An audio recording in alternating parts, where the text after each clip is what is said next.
Hello guys, welcome to Kaushik classes. पिछली बार हमने पढ़ा था उद्योग क्या होता है। अब हम पढ़ेंगे वाणिज्य क्या होता है। उद्योग तक हमने पढ़ लिया। अब उससे आगे का जो काम है बेचने तक का, वो वाणिज्य के अंतर्गत आता है। ठीक है। उत्पाद का काम उद्योग में आता है एवं उससे आगे का काम वाणिज्य के अंतर्गत आता है। वाणिज्य को दो पार्ट्स में बांटा गया है, व्यापार और व्यापार की सहायक क्रियाएं। अब पढ़ते हैं व्यापार। व्यापार क्या होता है। व्यापार भी दो टाइप्स के होते हैं, देसी व्यापार और विदेशी व्यापार। देसी व्यापार जो केवल एक देश तक सीमित रहे। उसके भी तीन पार्ट हैं देशी व्यापार के। एक है स्थानीय व्यापार, केवल एक जिले तक जो सीमित रहता है व्यापार, वो क्या कहलाता है, स्थानीय व्यापार। जैसे ताजे फल जिले में ही तो बेच सकते हैं, ऐसा नहीं है कि हम राज्य में लेके जा रहे हैं तो ज्यादा टाइम लग जाएगा, वो तो खराब हो जाएंगे। दूध हो गई, मिठाइयाँ हो गई। ठीक है। राज्य व्यापार, ऐसा व्यापार जो एक राज्य तक सीमित रहे। ऐसा व्यापार जो खाली एक राज्य में ही करा जा रहा है और दूसरे राज्य तक नहीं जा रही है उसकी बात। ठीक है, वो क्या होगा, राज्य व्यापार। जैसे अनाज, दाल, बर्तन आदि।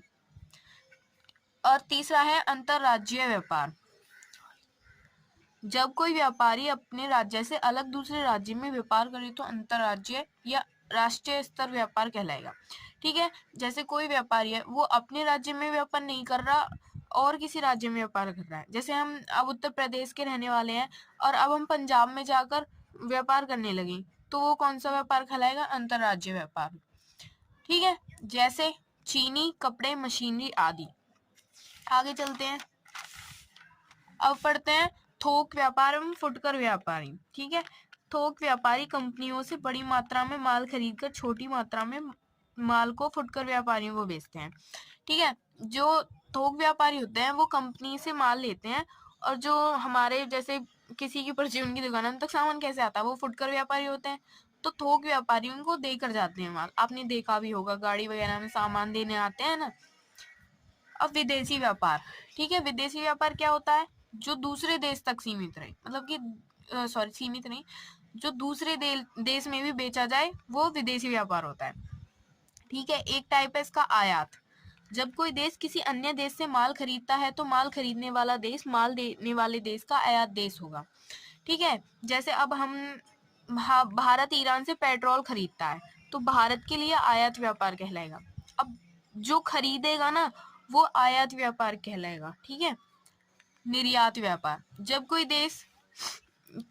किसी देश का व्यापारी दूसरे देश के व्यापारी को माल क्रय करता है तो इसे निर्यात व्यापार कहा जाता है। ठीक है। अब देखो, इन दोनों के नाम से ही पता चल रहा है, आयात मतलब आ रहा है, निर्यात मतलब जा रहा है। ठीक है।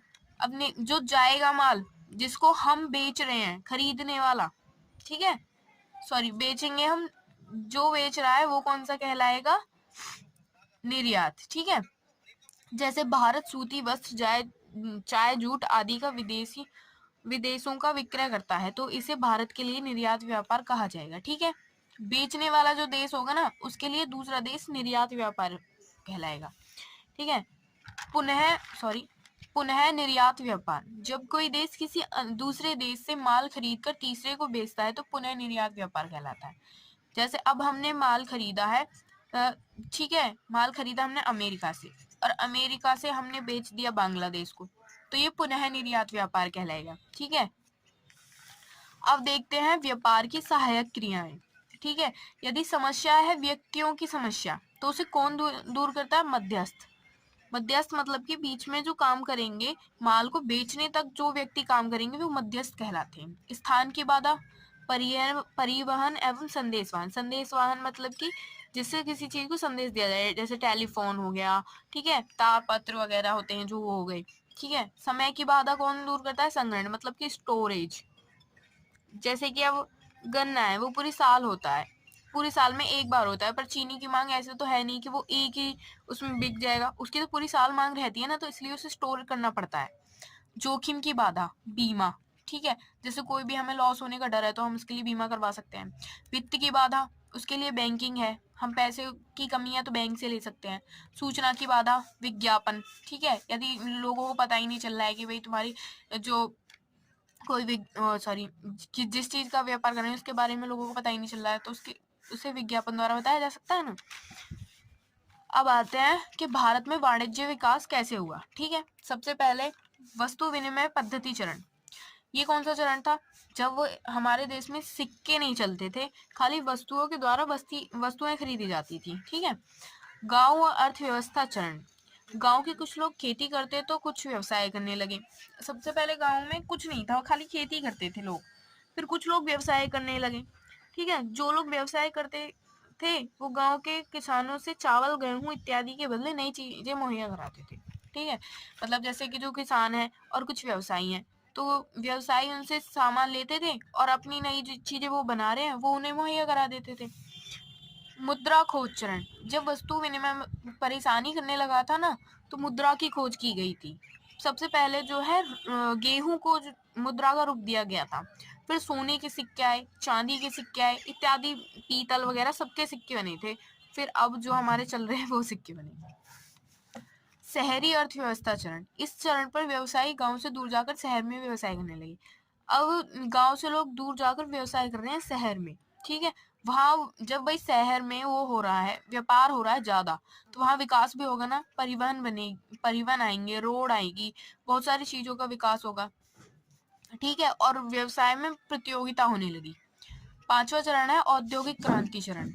वह टेक्नोलॉजी का विकास हुआ। ठीक है। छठा, संदेश वाहन एवं परिवहन का विकास से अंतरराष्ट्रीय व्यापार में वृद्धि हुई।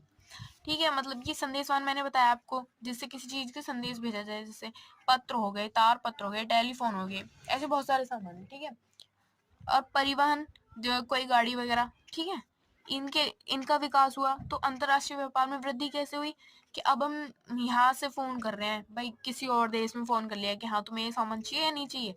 ठीक है, परिवहन जहाज से भेज दिया, भाई जरिया ही नहीं है तो भेजेंगे कैसे, तो परिवहन का विकास हुआ, तो उससे भी हेल्प हुई ना बहुत सारी। तो यही है। ठीक है, तो आज का पार्ट हमारा यहीं खत्म होता है। आगे के पार्ट के लिए हमारे चैनल को सब्सक्राइब करें और वीडियो को लाइक करें और कमेंट करें। Thank you for watching.